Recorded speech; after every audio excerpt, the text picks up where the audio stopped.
Frères et sœurs, mes chers amis internautes, bonjour et bienvenue sur cette vidéo. Ici votre bien-aimé pasteur Célestin Zouga de l'église protestante évangélique Philadelphie. Je suis toujours dans la joie de partager la parole de Dieu avec vous. Nous poursuivons notre série de messages sur la bonté de Dieu. Aujourd'hui, je voudrais encourager quelqu'un qui, face à une injustice flagrante ou à un mauvais traitement, est en colère en se disant non, les choses ne se passeront pas comme ça. Non, il ou elle ne me marchera pas sur les pieds. Non, il ou elle ne me traitera pas de cette manière. Non, je vais me défendre avec toute la colère. Waouh! Mon frère, ma soeur, pour vous aider à mieux vous défendre, je vous propose cette exhortation dont le titre, mes bien-aimés, est « Ne prenez pas les mêmes armes que vos ennemis, parce que vous allez inévitablement perdre ce combat, mes bien-aimés. Voici donc ce que vous devez faire, mes bien-aimés dans le Seigneur. »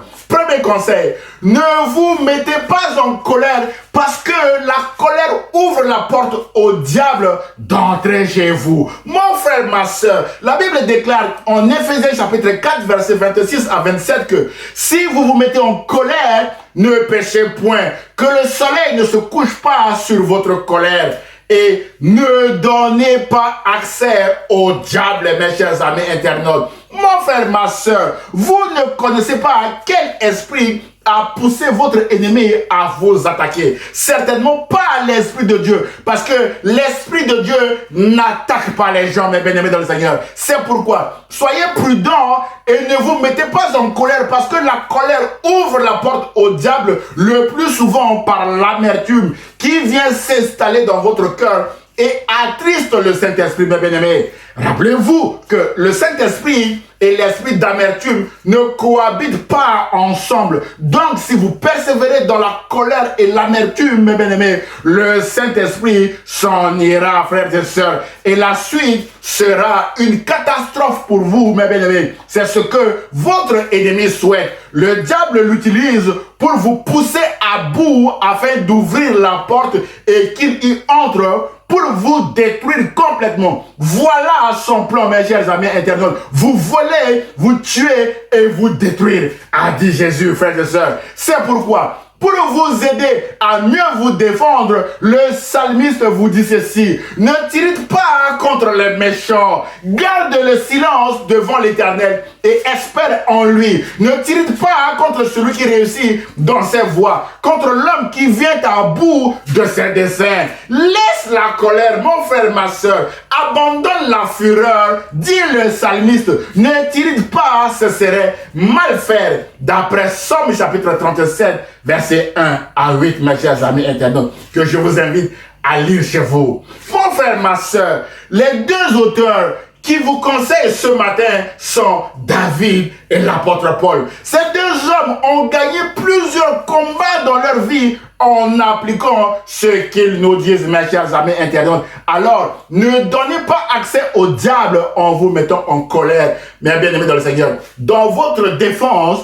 gardez le silence devant l'Éternel, mes chers amis internautes. Deuxième conseil, mes bien-aimés dans le Seigneur, ne prenez pas les mêmes armes que vos ennemis. Mon frère, ma soeur, cher ami chrétien, si vous prenez les mêmes armes que vos ennemis, vous allez inévitablement perdre le combat, mes chers amis internautes. Pour vous aider à mieux comprendre cette affirmation, nous allons nous appuyer sur cette imagination qui consiste pendant longtemps et encore aujourd'hui à identifier le chrétien au poisson, mes chers amis internautes. Nous sommes comme des poissons. Lorsque vous voyez le symbole de poisson derrière une voiture, c'est un chrétien qui passe. Dans certains pays, mes chers amis internautes, certains apposent même le symbole de poisson sur leur maison pour dire que c'est la maison d'un chrétien. Mon frère, ma soeur, il est très difficile d'attaquer un poisson dans l'eau parce qu'il est sur son terrain. Il peut nager très vite pour se sauver en allant dans les eaux profondes, mes chers amis. En revanche, lorsque le poisson sort de l'eau, il devient inactif et il est facile de l'attraper et voire même de le tuer, mes chers amis internautes. Frères et sœurs, amis chrétiens, vous êtes comme des poissons qui se sentent mieux dans l'eau et votre eau est la parole de Dieu. Jésus a dit en Jean chapitre 15 verset 3 que vous êtes purs à cause de la parole que je vous ai enseignée. Autrement dit, la parole de Dieu est comme une eau qui purifie, mes bien-aimés. Alors, en tant que poisson, restez dans l'eau de la parole de Dieu qui vous purifie, malgré les agissements de vos ennemis, mes chers amis internautes. Mon frère, ma soeur, vos ennemis chercheront par tous les moyens à vous pousser, mes bien-aimés, à sortir de votre terrain qui est l'eau de la parole de Dieu. Ils vous critiqueront par-ci, par-là, ils vous trahiront, ils vous insulteront, ils vous maltraiteront, ils vous pousseront à bout avec toutes sortes de provocations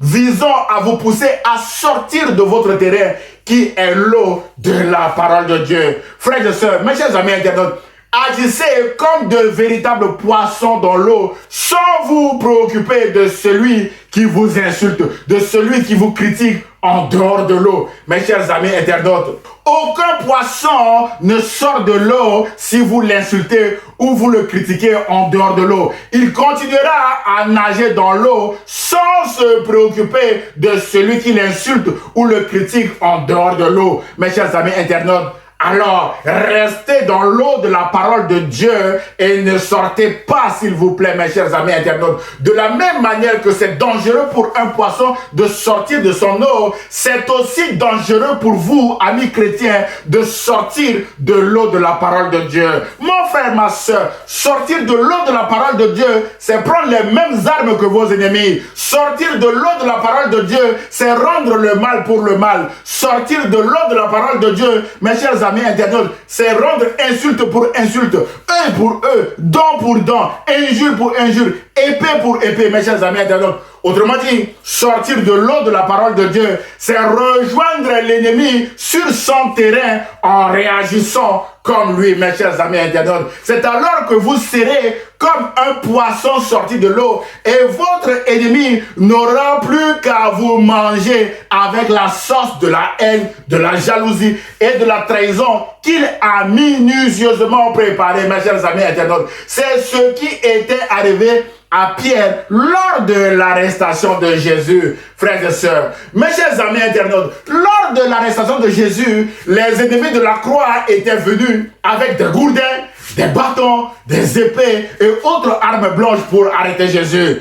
Pierre avait utilisé la même arme que ses ennemis en manipulant l'épée et en coupant l'oreille aux serviteurs du souverain sacrificateur. Jésus dira à Pierre, remets ton épée à sa place car tous ceux qui prendront l'épée périront par l'épée. D'après Matthieu chapitre 26 verset 52. Cette nuit-là, Pierre avait perdu le combat en réunion 3 fois son maître Jésus, mes chers amis internautes. Mon frère, ma soeur, peut-être que ce matin, vous avez aussi perdu le combat comme Pierre en manipulant la même arme que vos ennemis. Jésus vous encourage à renoncer à votre épée comme Pierre, mes bien-aimés dans le Seigneur, et à lui faire confiance. C'est Jésus qui combattra pour vous. Alors ne prenez plus les mêmes armes que vos ennemis, mes chers amis internautes, au risque de perdre le combat. Frères et sœurs, mes chers amis internautes, pendant son arrestation, Jésus a gardé le silence devant le souverain sacrificateur. Écriture, Matthieu chapitre 26, verset 63. Jésus a aussi gardé le silence devant Hérode. Mes bien-aimés dans le Seigneur, Écriture, Luc chapitre 23, verset 9. Et Hérode va le mépriser et le renvoyer chez Ponce Pilate, mes chers amis internautes. Ce jour-là, Hérode et Pilate étaient devenus des amis, mes bien-aimés dans le Seigneur, à cause du nom de Jésus, à cause du sang de Jésus, mes chers amis internautes. Vos ennemis se mettront en connexion aussi à cause de votre sort. C'est pourquoi soyez prudents, mes chers amis internautes. Mes chers amis internautes, frères et sœurs, en renvoyant Jésus chez Pilate, Jésus a aussi gardé le silence devant Ponce Pilate. Écriture, Matthieu chapitre 27, verset 14, mes chers amis internautes.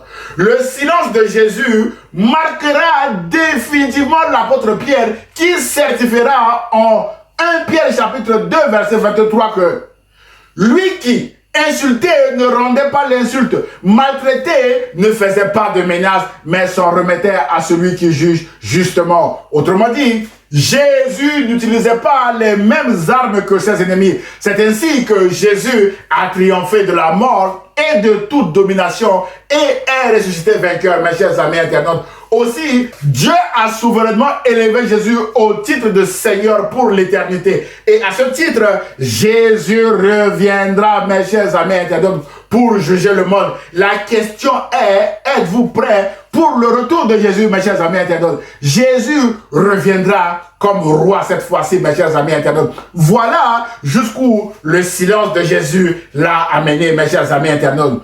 En conclusion de notre exhortation de ce matin, mon frère, ma soeur, ne vous mettez pas en colère en utilisant la même arme que vos ennemis. Vous allez inévitablement perdre le combat. La Bible déclare que c'est dans la tranquillité et le repos que sera votre salut. C'est dans le calme et la confiance que sera votre force. D'après Ésaïe chapitre 30, verset 15, mes chers amis internautes. Nous avons vu que Pierre a manipulé la même arme que ses ennemis. Épée contre épée, Pierre a perdu le combat, mes chers amis internautes. En revanche, Jésus a gardé le silence dans ce combat et a été élevé par Dieu au titre de Seigneur pour l'éternité. C'est pourquoi l'apôtre Paul recommandera aux Romains en leur disant « Ne vous vengez point vous-même, bien-aimés, mais laissez agir la colère. » Car il est écrit, à moi la vengeance, à moi la rétribution, dit le Seigneur, d'après Romains chapitre 12,